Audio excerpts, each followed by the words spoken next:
Hi guys.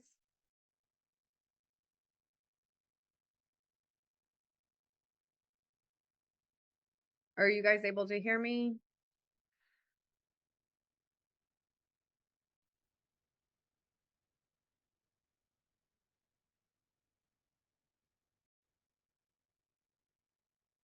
Okay, thank you.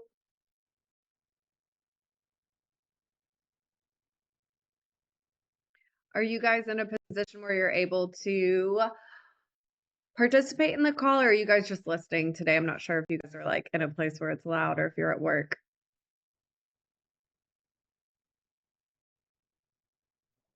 Hello. Hi, how are you? Good. I'm at work. Okay, awesome. I'm gonna see if anybody else joins the call. If you've been on a call with me before, I'd like to run these kind of conversationally so that I'm not just like speaking directly to you guys for an hour. But depending on who jumps on the call, you're listening today. Okay, depending on who jumps on the call will kind of depend on how we structure it. I understand that you guys are at work, some of y'all are at work. Um, it's only 12:01. And if you guys want to use the chat option, you guys are more than welcome to. I'll be asking questions, so it's helpful if you guys aren't able to use your microphone, if you guys want to comment in there. But I wanted to firstly start off and see how have you guys been doing as far as like lead generation goes and closing clients over the past like month since we've kind of missed a couple calls.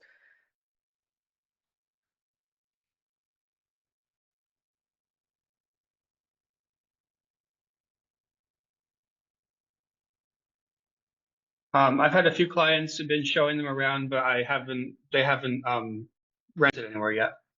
Okay, awesome. How many clients are you working with right now? Well, there's three people I've shown houses to. Okay, cool. Um, and are you trying to focus right now on your apartment locating business? Or are you just trying to like or are you like adding it to the mix of everything else that you're offering as far as your real estate services go? Yeah, 50-50. Okay, cool. Anybody else on the call that wants to answer about the leads that you've been working? If you're working with a couple leads right now, where your leads are coming from, if you've been slow, just kind of interested in what you've been experiencing right now in the market in your area.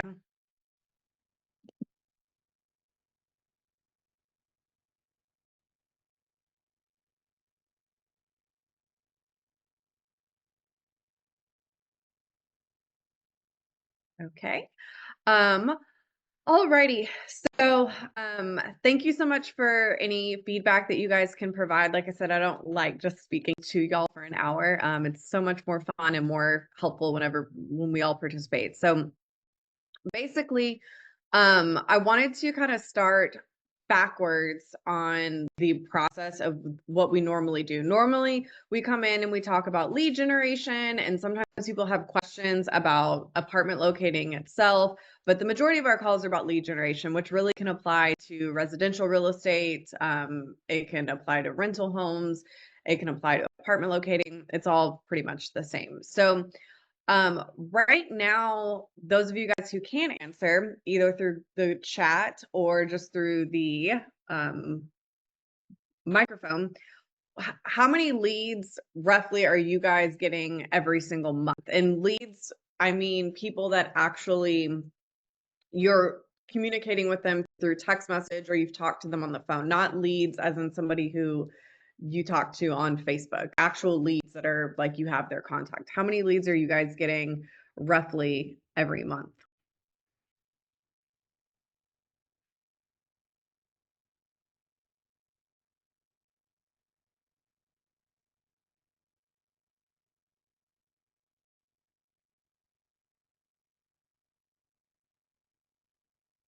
Sure. So 20 leads. Awesome. Okay, cool. Yes, I can definitely chat about that, about what we talk about the first time that we connect with a client. So I'll answer that first. So the first time that I talk with a client, I don't know, some of you guys may have had a chance to watch some of the videos that are in the classroom portion of the school platform. But whenever we talk to a client for the very first time, you're really kind of just trying to build rapport with them and explain to them how your services work. So, regardless if you're doing apartment locating or if your client that you're speaking with, regardless if they're looking for an apartment or if they're looking for a residential home to purchase or to rent, your first honestly point of connection with them should be a phone call. It's if you're getting somebody from online, like through social media, or say they message you on your website, it's really, really important to try to jump on a call or even like a Zoom call with somebody within like the first 5 to 10 minutes of of them contacting you.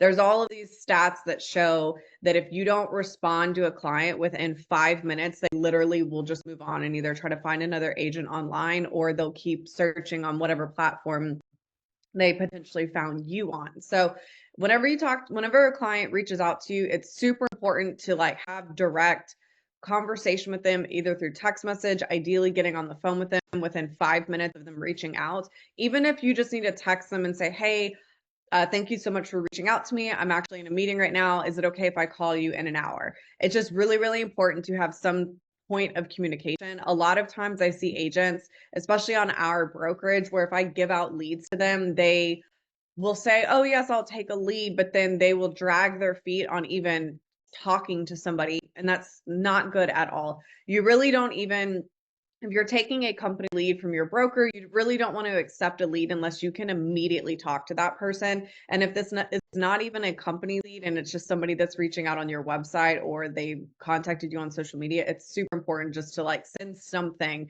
so that they feel like you are on top of it and that you're going to talk to them immediately. So, as far as what we talk about whenever I am talking with somebody, I basically just start asking qualifying questions like, hey, what are you looking for?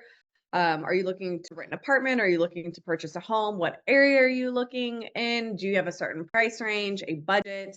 I ask all of like the main questions whenever you begin the process of helping somebody find a home. And through that, I'm asking them kind of just casual personal questions like, oh, where are you moving from? What brings you to the area? Don't like my biggest thing that I think is really cringy and uncomfortable. I see a lot of agents will start asking clients upon their first conversation with them about their credit scores, about their criminal background, um, or lack thereof. People start asking them really, really personal questions. And me personally, I like to talk to clients the same way that I would talk to a friend or someone I would meet on the street for the first time. I typically do not have it in my back pocket to ask somebody that I first meet within the first 2 minutes of talking to them what their credit score is. So that's how I treat people that I'm speaking with that I'm looking for apartments. So, or that I'm looking to help them find a home. So within like whenever I get a client, I am contacting them immediately, jumping on a phone call with them. Better yet, if you can get on a Zoom call with them, that's awesome. Doing something to connect with them, have a human connection immediately, and then start asking qualifying questions, then explain my services. Now, regardless if you are helping them with a residential home or if you're helping them with help finding an apartment, it's really important for you to explain your services because a lot of people don't understand, especially with apartment locating, how we get paid.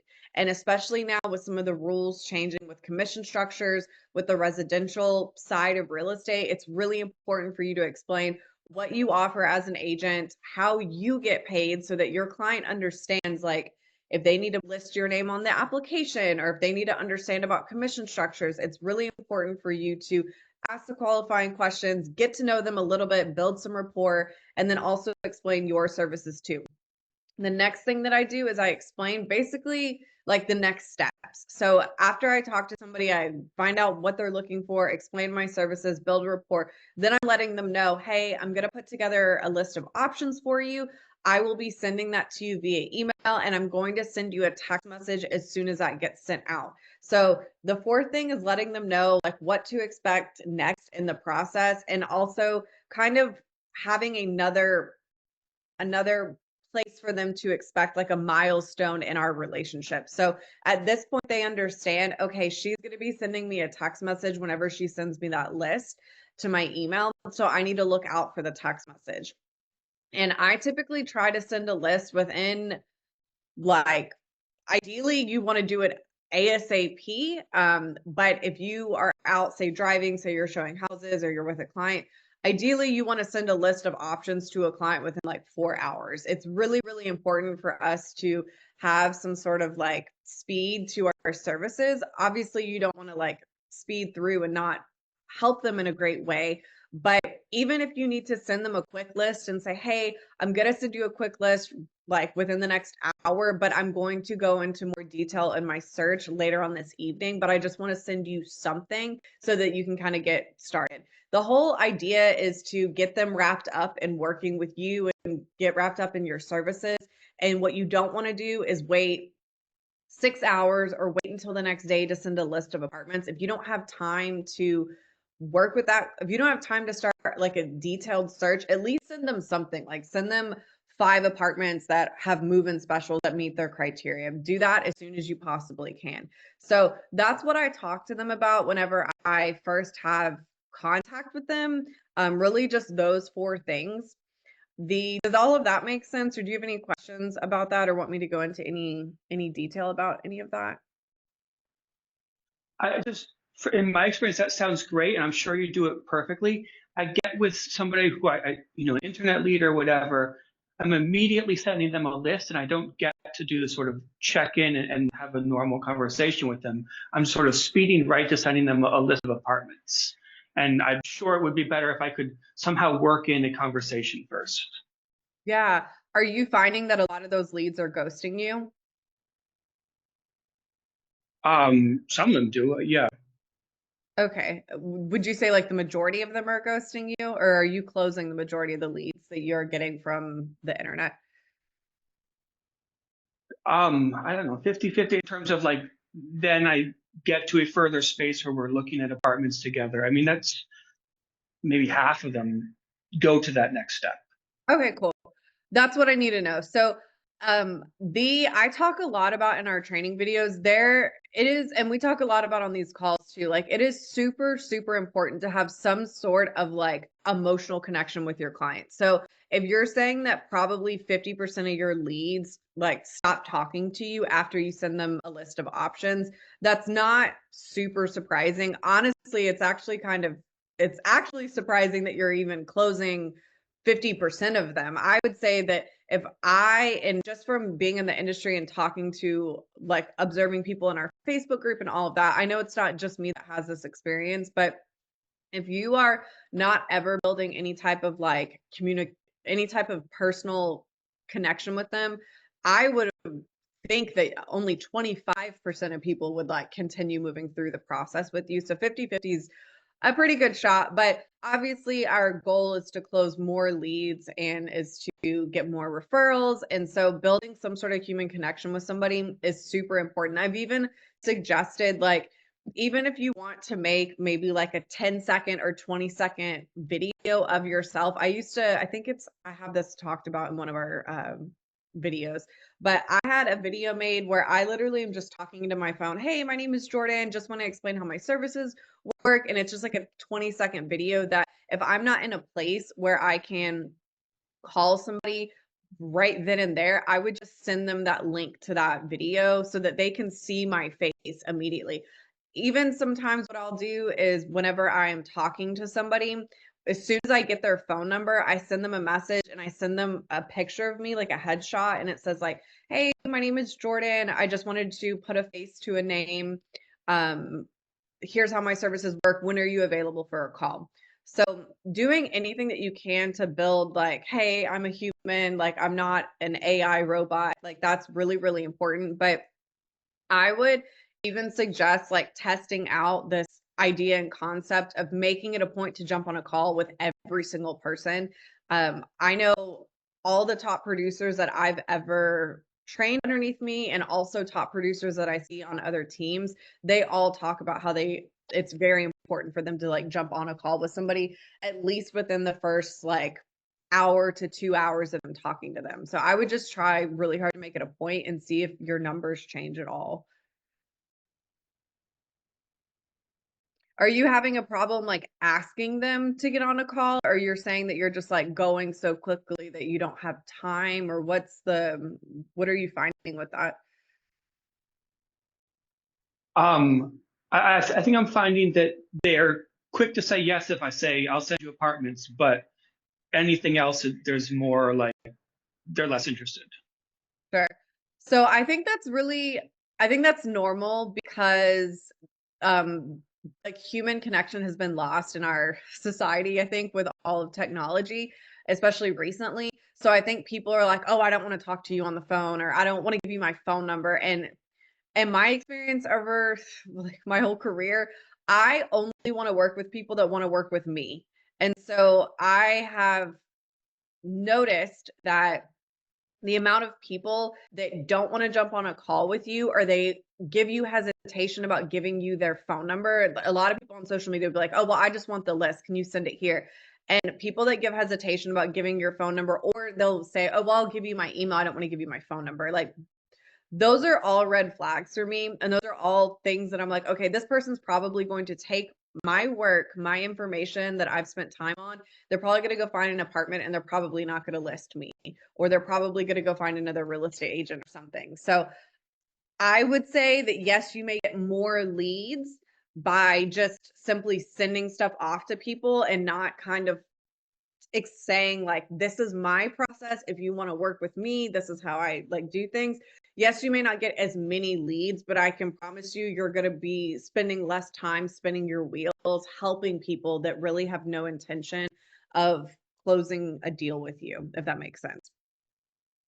That does make sense. Now, but if you are closing, like say you get 20 leads every month. If you're closing 10 leads and you don't feel totally drained by like having like helping people then having people ghost you, maybe it's worth it to you to just keep going the way that you're going. And maybe it's worth the risk of like, oh, well, I'll just send this list and maybe they will or maybe they won't respond. But for what I found for myself, and also what I found for a lot of other agents, that they eventually get super burnt out where they feel like, man, I'm just doing all this work, I'm helping all of these people, but all these people are ghosting me. And it just gets really physically and emotionally draining to where a lot of people get burnt out very quickly. And so the key is to try to figure out how can I like work smarter, not harder, and make sure that these people are actually invested in me the same way that I'm invested in them. And I also think too, like if we are just sending out lists like left and right, I think number one, we're probably not doing as best as we possibly can. We're not really getting to know our client. We're not really understanding what it is that they're looking for. We're not building a relationship with them, which means they're not going to send us referrals. So I just think by doing that, we're really kind of doing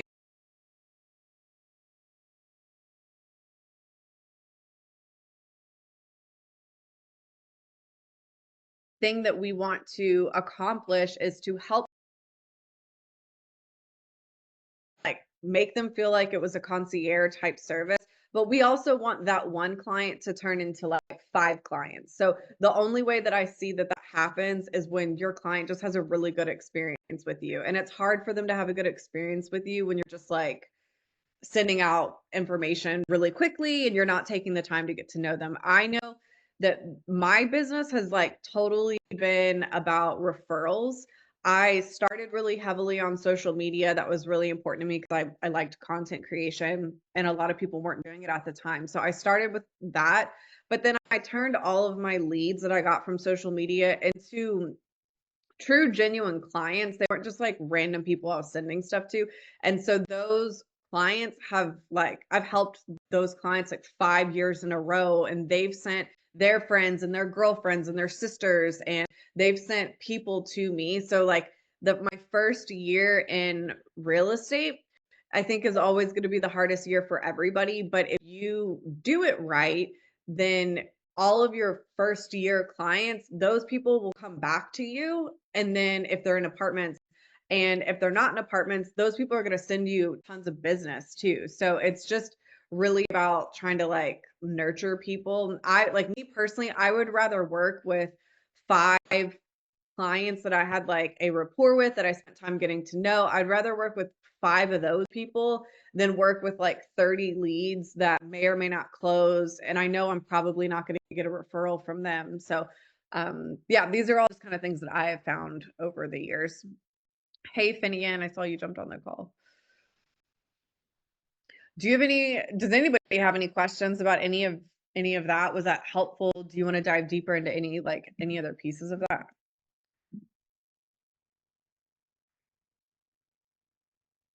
No? Okay. I so does anybody have any I'm going to talk about some things that I wanted to talk about, but I wanted to first kind of start the call with any other questions that you guys have. Like it's total open floor. We can talk about anything. If you have a specific question, like, hey, I have a client that has an eviction from last year. Like we can talk about any specific question or if it's like general overview.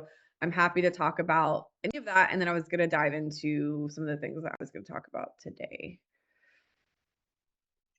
Sometimes I'll find a place that a client could live in, but I don't know if they pay a locator fee. How does that conversation go if you're going to call up a smaller apartment, right? And Yeah. ask that question? So, where are you located? What market do you serve? Austin. Austin. Okay, cool. So there are apartment locating databases. Like the one that the majority of people use is Smart Apartment Data. Have you looked into that service yet? Yeah, no, definitely. I mean, like smaller places that aren't even on there. Okay. So the ones that are not on there more than likely don't work with agents, but it doesn't hurt to call and ask. So I would just call them and be like, hey, I have a client that's interested in your community, or I have a client that I think really may love your community. Do you work with agents? And they're going to say like yes or no. But even if they say no, which the smaller apartment communities probably will say no because they don't really need the traffic from us. But if they say no, it's never it doesn't ever hurt to ask, like to say or to pitch yourself and say, "Hey, I have 10 clients that are looking in this area, or I frequently have clients that look in this area. Like, I would love to set up some sort of a deal with you." Like, it's you guys would be surprised by how many random ways I've figured out how to make money in this industry from things that weren't even really an option that I just like pitched to an apartment building and they ended up saying yes. So I would just call them and ask, but make sure if you do get some sort of a confirmation from them that they will pay you, make sure to always email them and get it in writing because a lot of times they will like rescind on what they say. So you want to make sure to get it in writing. Does that make sense? Yep. Yeah. So just calling and asking. Like a lot of the apartments that are near I know Austin's not like this, but there's a college in University of North Texas, which is in Denton out in the DFW area. A lot of the apartments over there, they don't pay locators because they don't really need to. Like they are getting constant flow of students. They don't really need to. But it doesn't ever hurt to ask, especially like this is kind of different because I'm going to reference smart apartment data. But if you find an apartment building that doesn't, it shows it doesn't pay locators on smart apartment data or Spark or whatever. If you see that it doesn't pay locators, but you see that it states that their occupancy is like under 90%, I would call them and be like, "Hey, I see that you guys have low occupancy right now. I have a client that loves your property. Would you be interested, or would you be open to paying me some sort of a commission for my referral to your property?" Because a lot of these buildings, they may not want to advertise that they pay locators because they don't want an influx of locators. A lot of owners, management companies, they don't like working with us. So they may not want to advertise it, but if you can kind of catch them in a bind where they're like low occupancy, they may say yes. So I've had that happen quite a bit. And also, I know Finian will probably attest to this as well. A lot of these systems are not even right, like smart apartment data. Spark, I've never really used, so I don't know how accurate it is, but these apartment buildings, they change their commission structures all the time. So it's very possible that you may find an apartment that says they don't pay locators, or maybe that says that like it's only going to be, they'll only pay you if you escort the client or something. It's always best just to call and verify that and then get it in writing. Okay. Does anybody else have any more questions about anything? I'm happy to jump in. And you guys can always ask questions too at the end of this. So, today I wanted to kind of talk to you guys about some of the things that I am finding myself. So, this week I have been really diving into like more content creation. I'm actually this property here, Mosaic in Dallas, I'm helping them with their content. And so I wanted to kind of talk to you guys about some things that I'm finding because it applies to us as locators, anyways. So, this TikTok account, I started this account literally 0 followers, 0 there was no content on it at all. I literally posted this very first post. But I made this account 32 days ago, I think, and I wanted to show y'all that within the 32 days, this account has already gotten 22,000 views, which is awesome. And I wanted to explain why that is. Obviously, this is a account for an apartment building, but this was a fresh, brand new account, and it really has nothing to do if this is an apartment building account or if this is a locator account. Somebody who's a real estate agent who made this. So I basically know just from making content for the past 9 years for apartments that content like this building, it's always going to get views. It's always going to get clicks. It's always going to get people inquiring and questioning about these apartments because they're so unique and they don't look like cookie cutter apartments.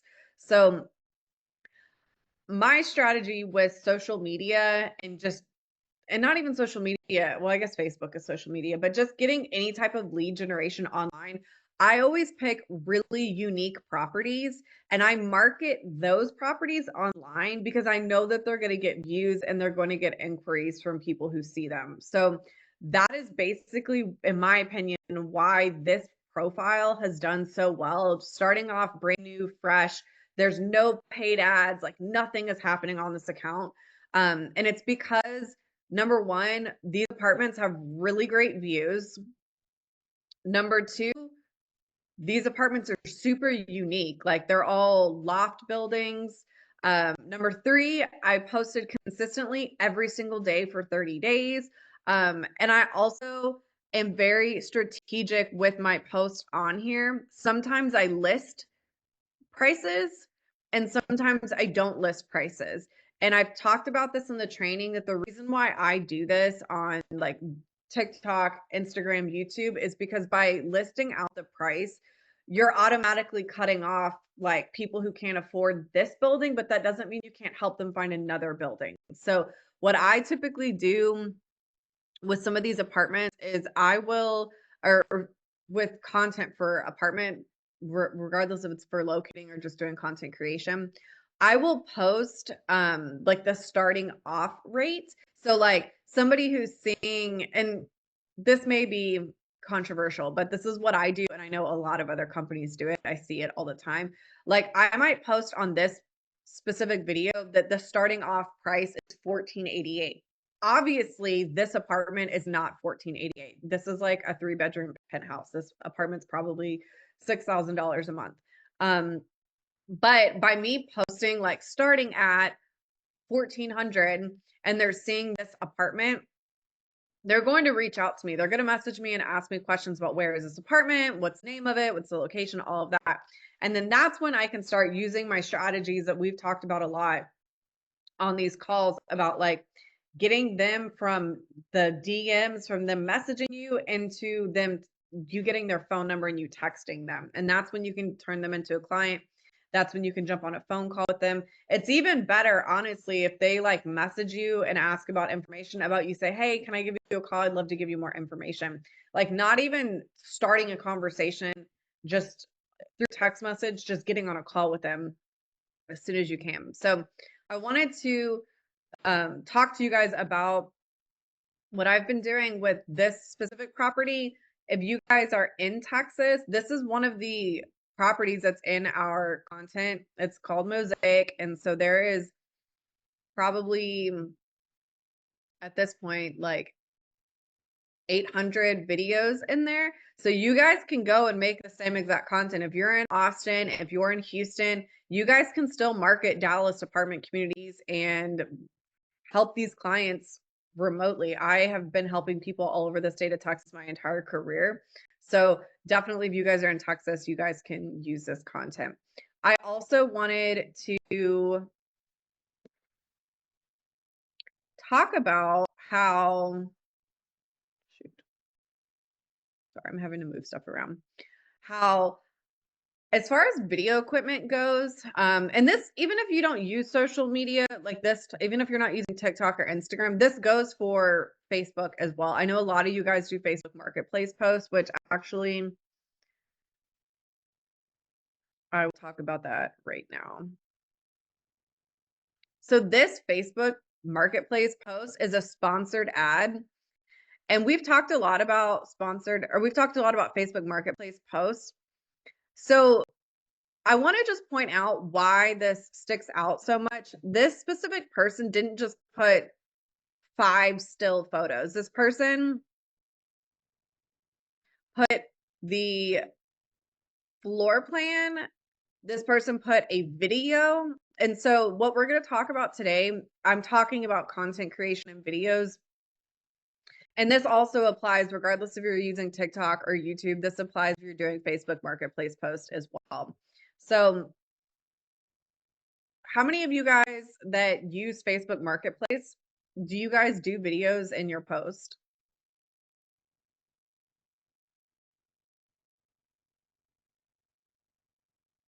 No, just pictures. Mm. Cool. Have you thought about doing videos? No. No. Is there a reason? Is there something like holding you back from it, or you just haven't thought to do it?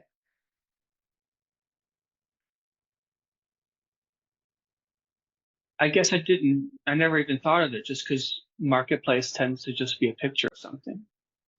Cool. Well, I think that's the majority of agents. The majority of people think like that, which is fine. But that's why I wanted to show y'all today that like this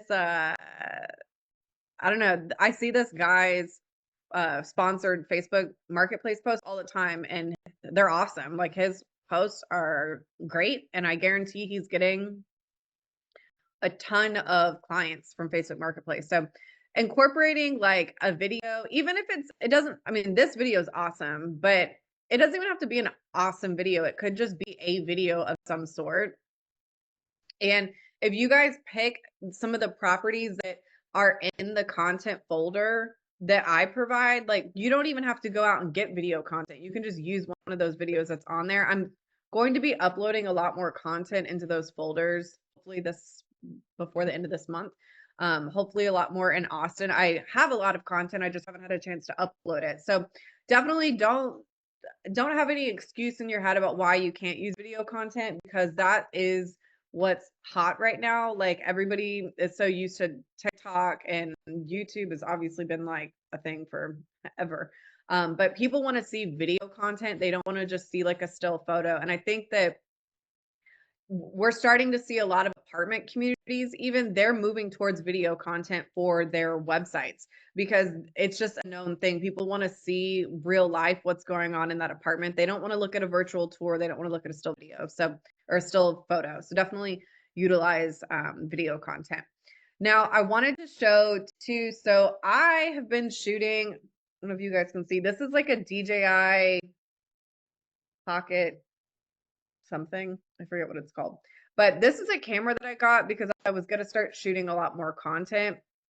But I wanted to show y'all, after doing some research, this video here that I'm hovering over that you can kind of see moving, this video is shot on my iPhone 13 Pro. So we're at iPhone now at iPhone 16. So my phone is 3 years old or however many years old, 3 generations old.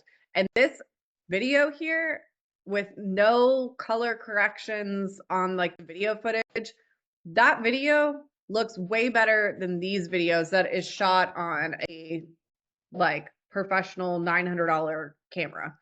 So I wanted to show you guys that if you guys are shooting content or you want to shoot content, don't feel like you need to go buy a camera because honestly, our iPhone cameras, as long as you have newer than a 13 and you have a Pro where you have the 3 cameras, these iPhones are much better a lot of times than cameras, and also they're so much easier to use. So I just kind of wanted to show you guys my comparison because as I was doing some research about like why I didn't love this, like the colors don't look really good. Like this looks super, I don't know, gray to me. I didn't wanna have to go in and, like, pay an editor to go make these colors look really vibrant, so after doing some research on YouTube, I'm like, "Okay, I really should just be using my phone," and I even thought about going and upgrading to get a 16, but after doing some research, there's really, like, minuscule difference between an iPhone 13 and an iPhone 16 when it comes to the camera. I did some research on some YouTube videos.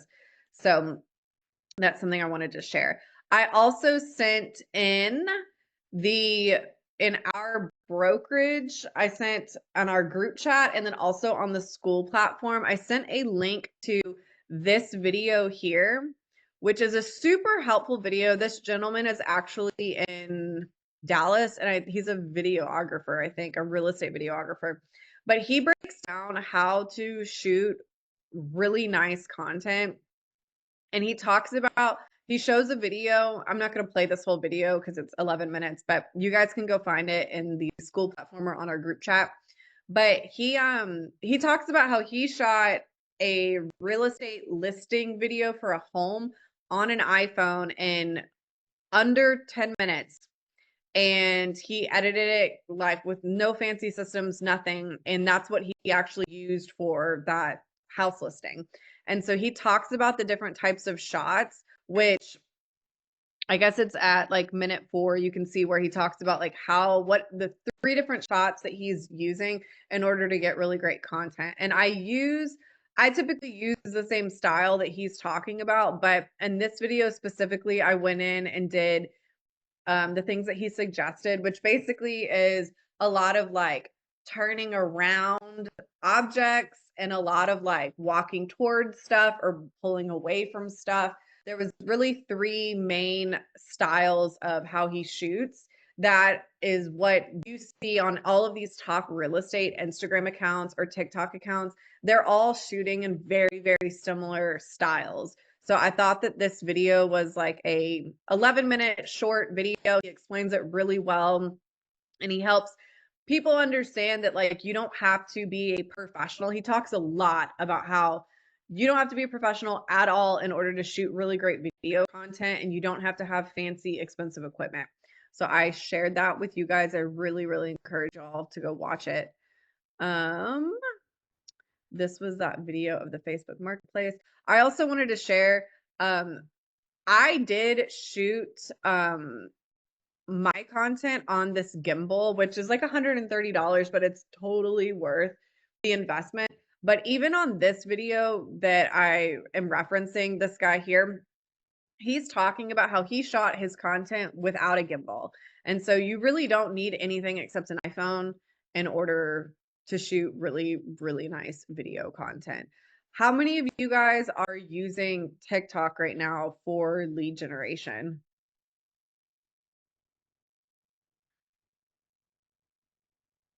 I have a little, but not as much as I should be using it. What do you feel like the holdup like do you have like some like a mental block with it or because I know you've been really I mean you've been spending a lot of time on Reddit and I think Marketplace something somewhere else.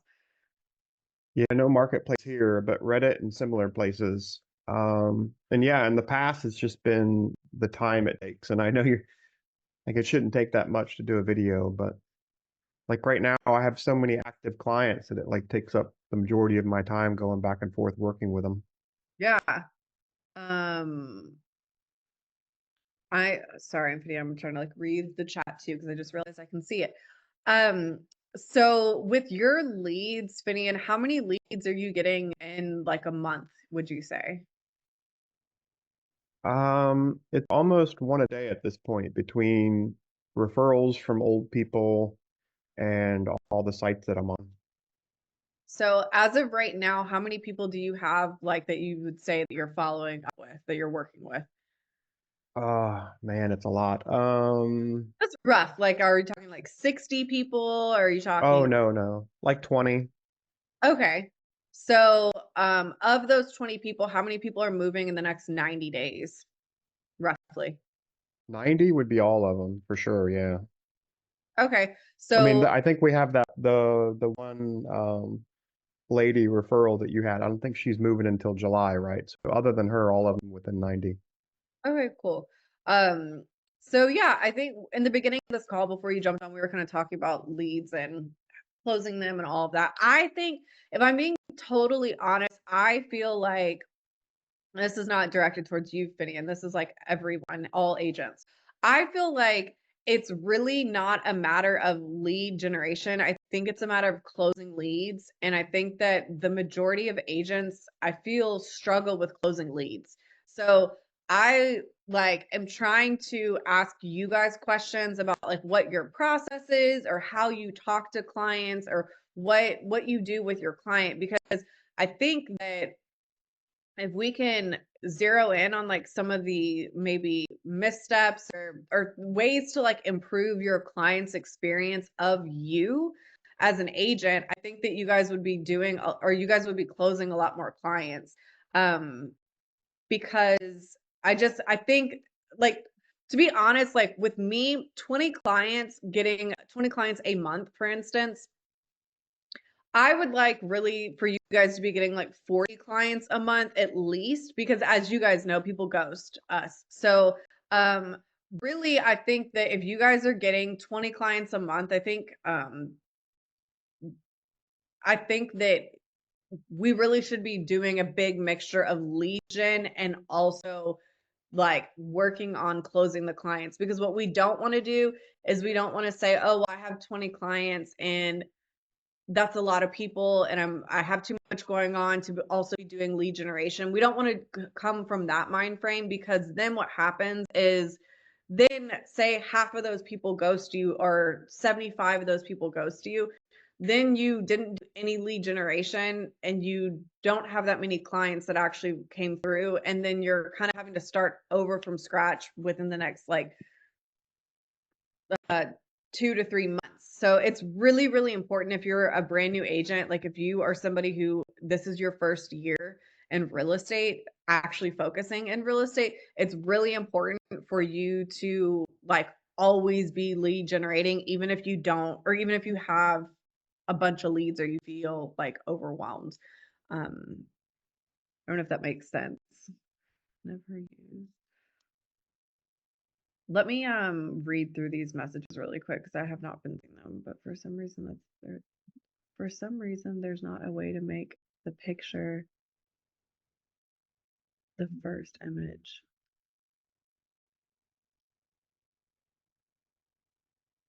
So I think that there is a way to.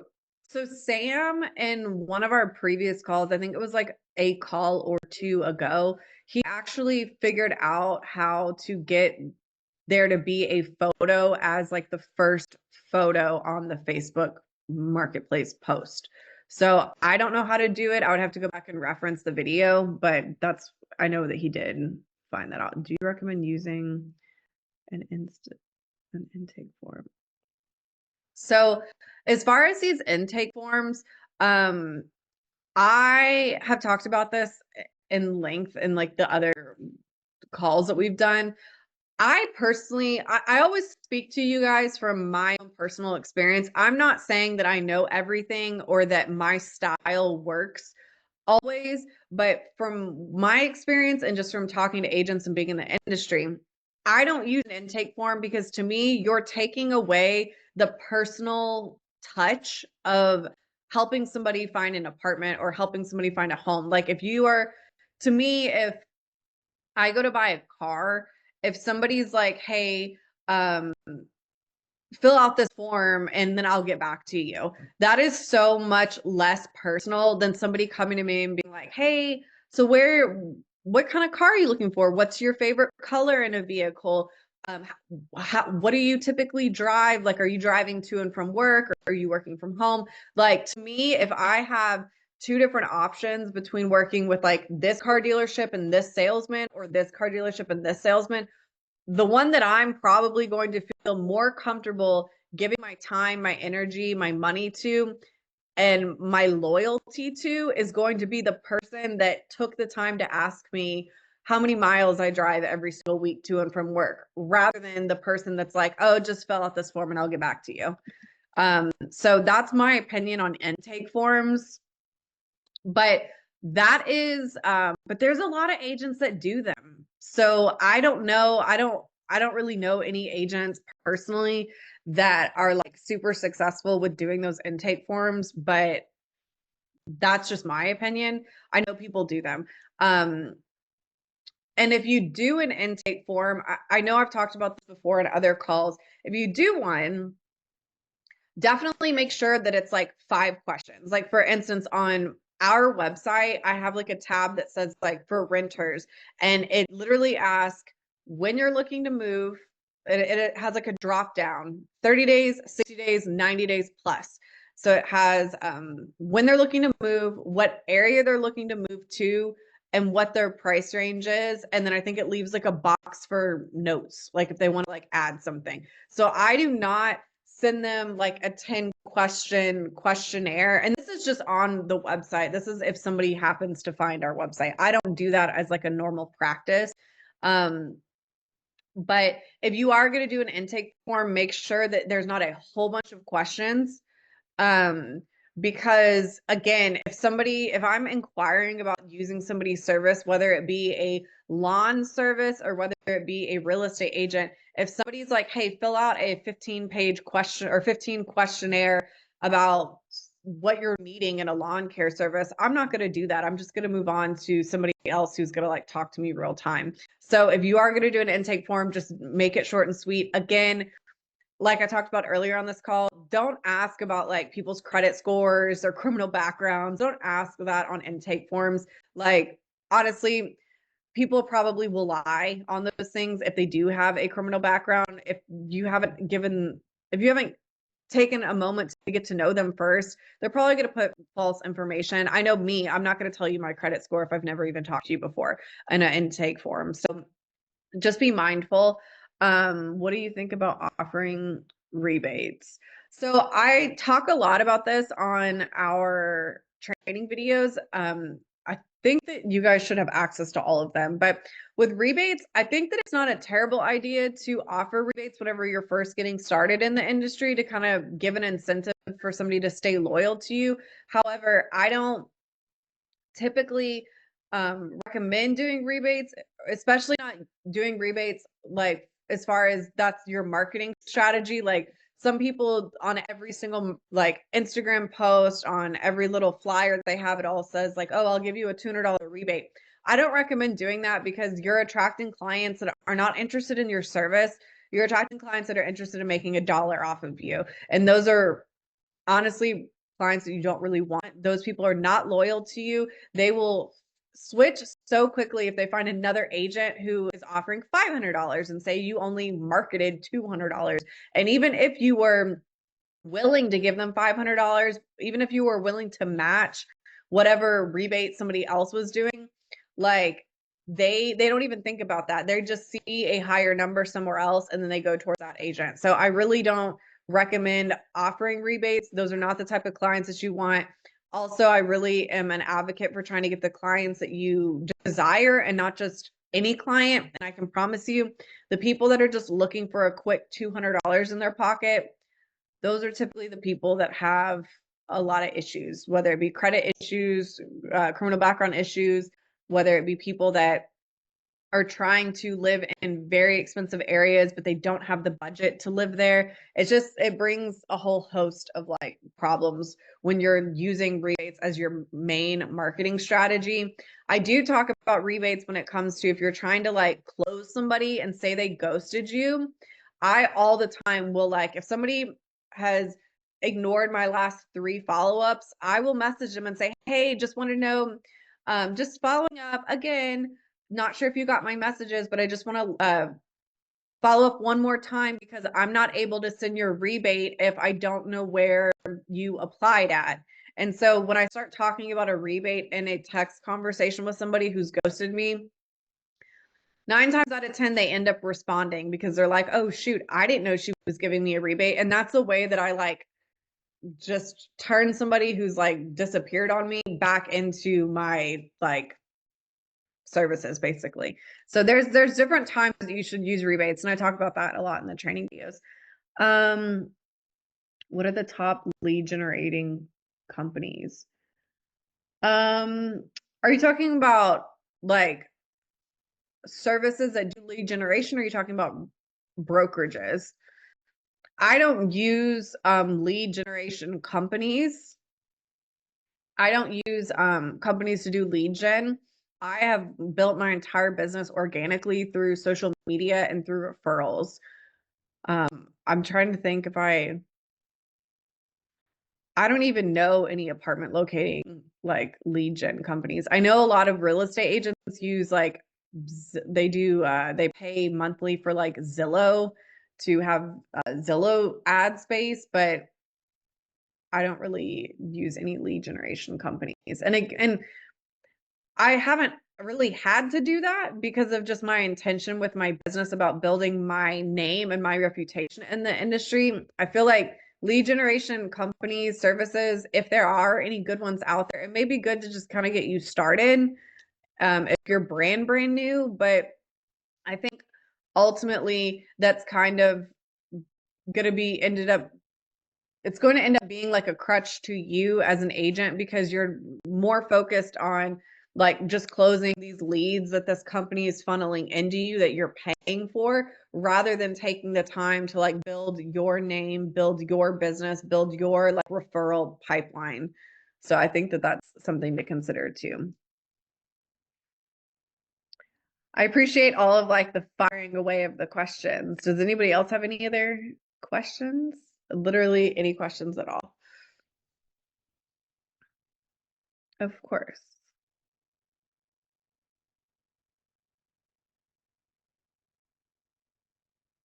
So I really want to encourage you guys to definitely jump into video content, regardless if you're doing it on Facebook Marketplace or if you're doing it on TikTok. Finian, I was really hoping that you were going to like dive into TikTok because I know you have like a good presence on there. I did also want to talk about briefly, which this like made me think about Finian's security business with his TikTok. Like it's really, really important whenever and again, like the majority of all the training videos are talking about lead generation and brand building and building a name for yourself. But if you have something that is specific to you, definitely utilize that. Like Finian is really big. I mean, has his security business. He talks about that a lot in his marketing on his social media pages. Like those are ways that people are going to remember you.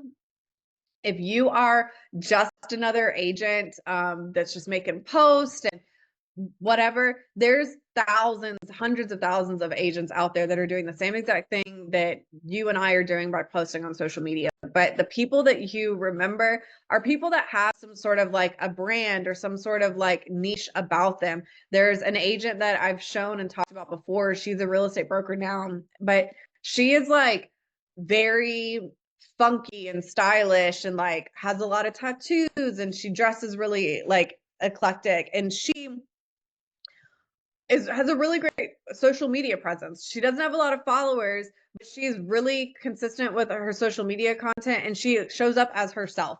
Same thing with like Finian. He has security is like a whole other side of him. It's like a whole other portion of who he is as a person, as a security business. So that's something that like somebody's going to remember Finian and real estate and security. That's something really good to consider. There was a gentleman yesterday that I met. I was out touring the Mosaic, actually. I was at this building yesterday. And there was a gentleman that came up to me, and I had my gimbal that I was just showing you guys. I had this gimbal with me, and he came up to me and started asking me questions about the gimbal.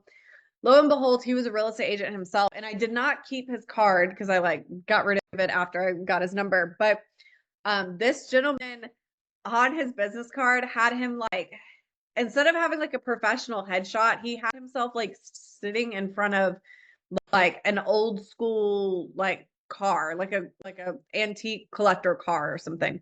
I don't know the right wording for that, but I'm always going to remember that gentleman that I met, just because when I saw his card, I kind of like, it made me smile, like it made me smirk, and it made me like have some sort of a human connection with him. I immediately now, I know nothing about this guy other than he's a real estate agent and he happens to like old cars. I know that.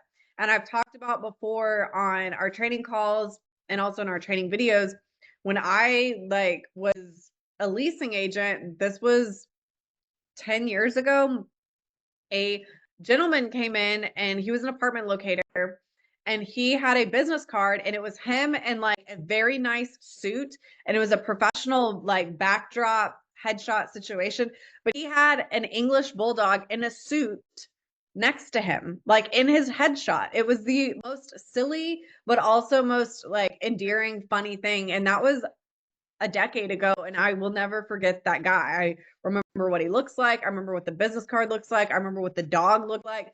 And these are all really important strategies that if you not if you have, all of us have intricate things about our personalities. We all have passions, we all have hobbies. If you're somebody who really likes shoes or sneakers. One of my friends that was an agent, she loved like sneakers and she would wear business professional like blazers, all of that.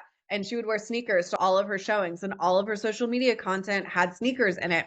Like these are things that make you human and make people connect with you. If you're just another person who is posting even one of these posts that is like a Facebook Marketplace post, this is awesome. This is really, really great. But if I see somebody's content and it has them and it's something personal, something quirky, maybe you have children. Like I saw an agent on our Facebook group yesterday, she posted a video of her taking her children out to go do marketing to apartment communities. Those things make people have a human connection with you. So even though these videos are awesome and great and they may catch a view, it's really important to build a referral business and just build yourself and your brand by being a human being. So I know I talk a lot about this, but I just wanted to add this as I was thinking about Finian and his TikTok and the security business. And then I wanted to share because yesterday, like I said, I came across that gentleman that had his low rider in his headshot, which was just really funny to me. Okay, I'm reading the group or the messages now.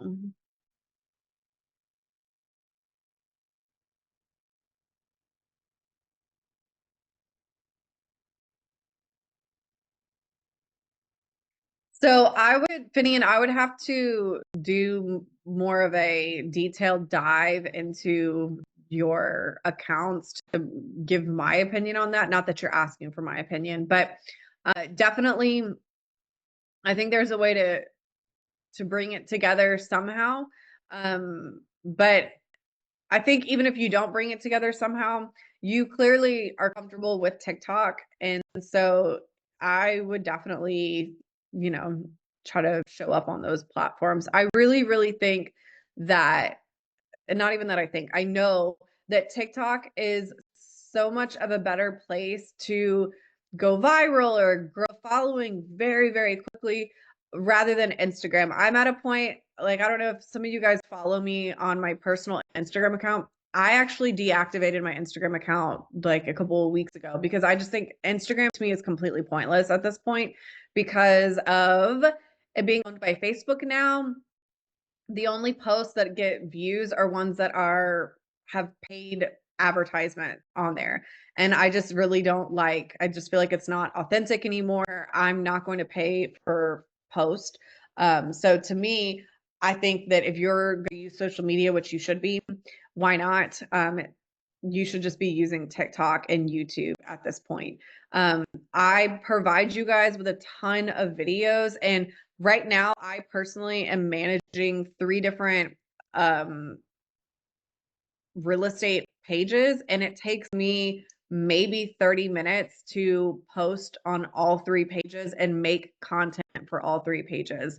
So with that being said, it should only take you guys like 10 minutes to make a post and post it, especially with the fact that you guys have all the content. So definitely want to encourage you all to do that. And um, I really want to give you guys a goal that we're about to start. March is about to be here. And so come up with a game plan for lead generation and also dedicating time for your clients. If you guys are not getting at least 40 clients a month, then from like your lead generation efforts, then you guys need to be doing lead generation at least 3 times a week for sure.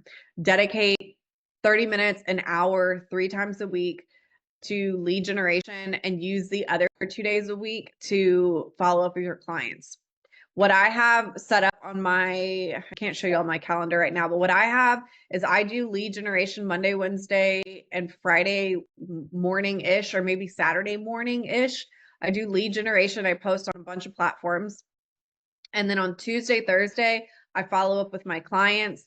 Tuesday, Thursdays are the days that I schedule appointments for clients. I don't, if somebody asks for a client, or if somebody asks for tours to be scheduled for them, unless it's like they're looking for to go see those apartments like the next day, I am really intentional about only scheduling tours on Tuesday, Thursdays, doing my follow-ups on Tuesday, Thursdays. And then as far as like sending out lists, as I mentioned, I try to send those out, like send a list out immediately, but I may take Tuesday, Thursdays to actually sit down and sift through a whole bunch of apartment options and actually give them like detailed service as far as helping them find an exact apartment for them. So I have everything scheduled out Monday, Wednesday, Friday, lead gen, 30 minutes to an hour. Tuesday, Thursday is when I like work with my clients, maybe Tuesday, Thursday, and Saturday.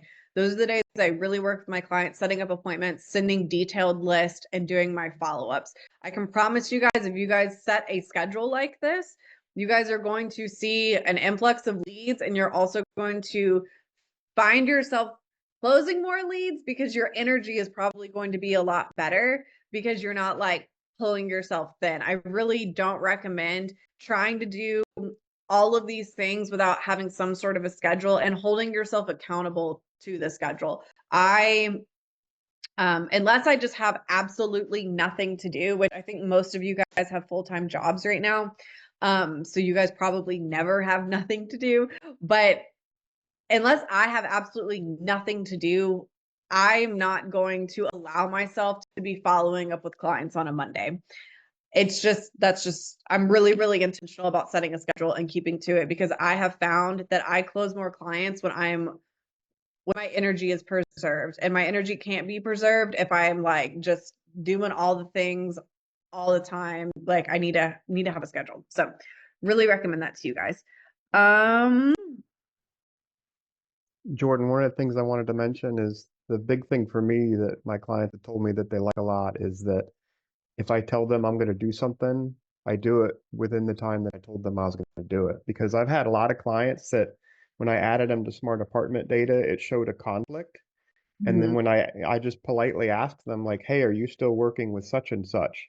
And almost always the reply I get is, "I didn't like them. They were not responsive." Yeah. And one of them told me about a web page that they sent them to. I was kind of laughing earlier because you were talking about the long form. The form on the web page was like a 20 question questionnaire.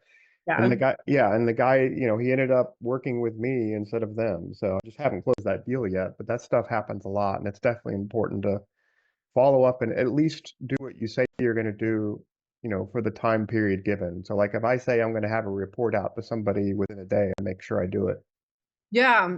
I think that's super. Thank you for bringing that up. I think that's super important because I think that um if you can like set expectations for what somebody can expect from working with you and then you follow through with it and you do it, that's like building trust and you're getting like brownie points because they're like, wow, she really did say that she was going to send a list. I will say this is like my little trick that, and I try not to do this, but if there's a rare case when I forgot to send somebody a list, if I said, "Hey, I'm gonna send you a list by tonight," say I was like out doing something and I said, "I'm gonna send it tonight."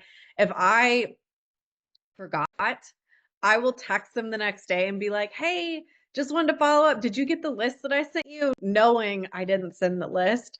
And then they'll be like, "No, I didn't get it." And I'll be like, "Oh, let me go ahead and resend it to you." Like, it's a little white lie, but I really think that there's a really big, it's important to do what we say we're gonna do. And when we do mess up, like, that's just kind of my way of being like, "Hey, I like maybe you didn't get." Or depending on the person, I might be like, "I'm so sorry, I totally forgot." But I try I try not to do that. But that's my little tip. Yeah, as you know from smart apartment data too, a lot of times it doesn't send the report, or if Yeah. either they can't open it or when they go to open it, it's blank. So I always follow up with my clients asking them like, "Hey, did you get the report and have you been able to open it?" Yeah. Until I get those answers, as far as I know, they didn't do it yet.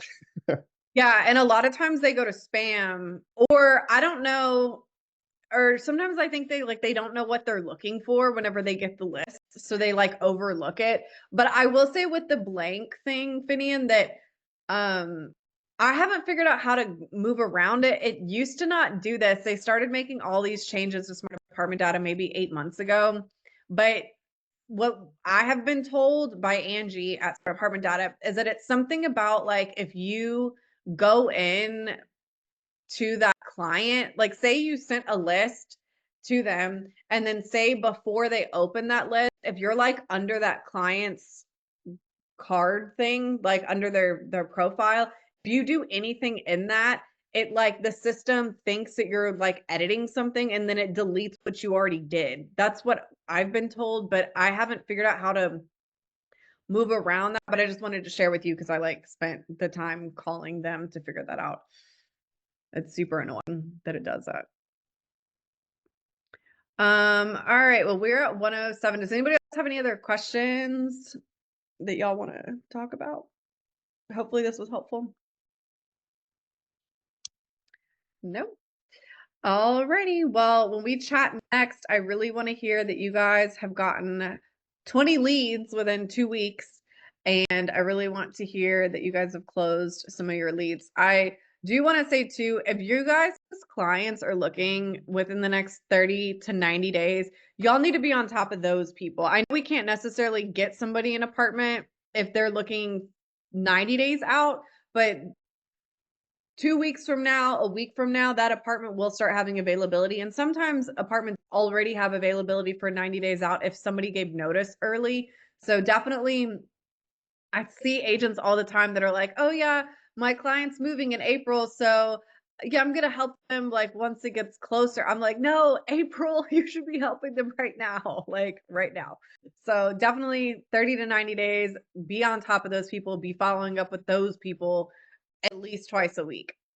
But all right, cool. Well, it was great to connect with you guys, and I'm always open to other topics that y'all want to talk about on these calls. I just, if I don't have anything specific, nobody gave any like feedback on what they're having trouble with that they want to talk about, I just talk to you guys about what I'm doing right now. So today we talked about content, but all right, cool. Well, y'all have a great day.